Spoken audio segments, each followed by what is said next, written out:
the field or step onto the court.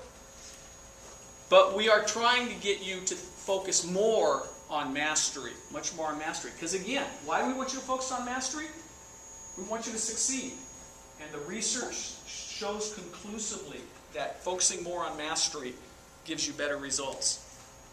More research shows that when you're focused on mastery, what do you think? Your anxiety goes down. And self-confidence goes And the reason is because mastery gives players a feeling of not confidence, but control. You had that one? You had control? A feeling of control. We can control our effort. We can control how we respond to mistakes. All right. This is a wrestler. Get up here. Did you know I was a wrestler too? Nope. You think I'm a wrestler? You're right. I'm not a wrestler. Okay. So I'm going to wrestle you, okay? How many periods you want to wrestle? What's okay, we'll go 3, good, right? 3 periods. Unless I pin you first, then it's over. Okay? All right.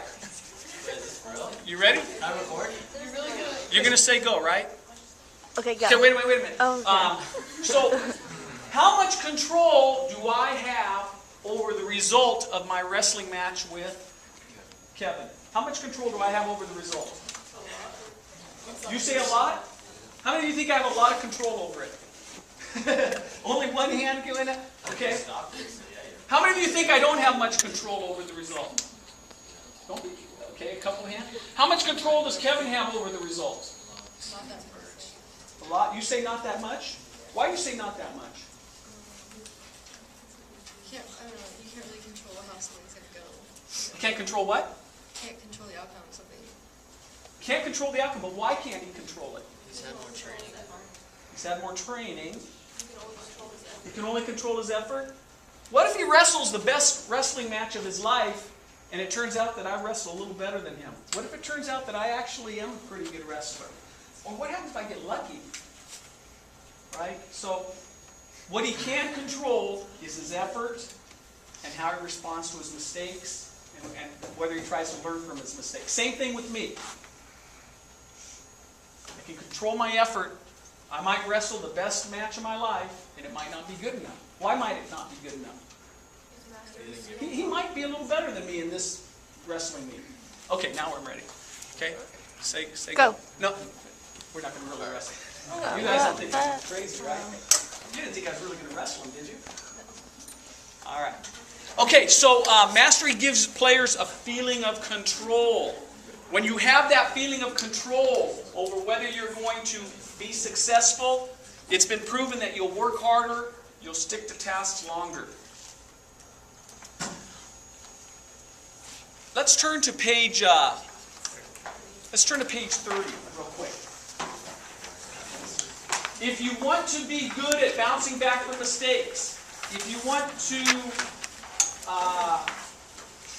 turn mistakes into learning opportunities, at PCA we think it's really helpful to have what's called a mistake ritual. A mistake ritual is simply something that you do, a physical action you do to remind yourself that mistakes are okay and to communicate to your coaches, your teammates, that you put the mistake behind you, they can count on you, you're ready to move on. One of our favorite mistake rituals came to us from a college basketball team, from the U.S. Olympic gold medal winning softball team, and from the Cal State Fullerton NCAA championship baseball team a few years ago.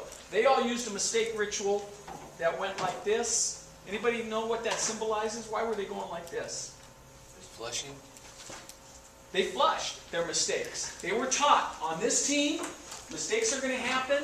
We're not going to hang on to them. What are we going to do with them? We're going to flush them down the drain and gone and move forward. I want you at some point to do exercise 4 on page 30, and I want you to think about what might be an effective mistake ritual for you. Okay, I'll give you a few more examples that I've heard from other athletes. There's some players who they shake it off. They literally do this. Where are my baseball players again? Right here. There was one baseball team. They used this. What do you think this meant? Swipe it off. Yeah, they actually said no sweat. It's no sweat. You know, move forward. Okay.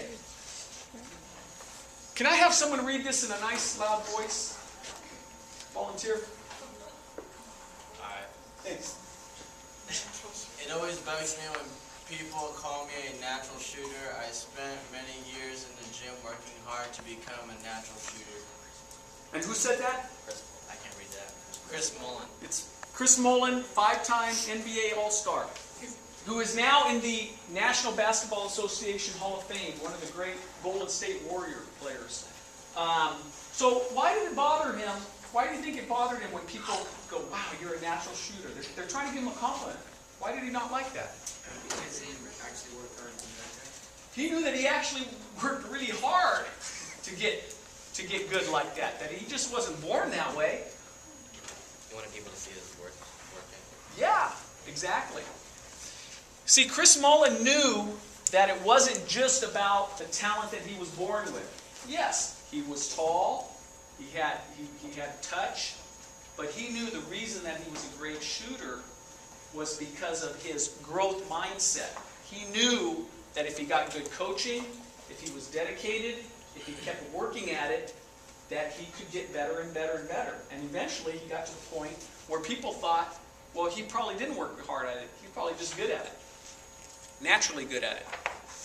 So I'm not going to have you read this now, but page 12 and page 13 to me are two of the most interesting and impactful parts of the book. Page 12 talks more about this idea of having a growth mindset. Okay, so I want you to read about that. And then well, you can look at it now. And then page 13 talks about effort goals. In sports, great athletes set goals, and it's good to set goals. But often, most of our goals are outcome goals that we don't have a lot of control over. For example, my goal is to make All-League this year. Or my goal is to average 10 points a game this year. My goal is to bat 300. Those are fine goals, but you don't have complete control over those. Where real successful athletes get their results from is by setting effort goals, things that they have complete control over. Like, I'm going to make sure that I'm on time for every single practice this year. I'm going to make sure that I shoot 25 extra free throws at the end of every practice. Those are things you can control, and those are things that lead to the outcomes that you want.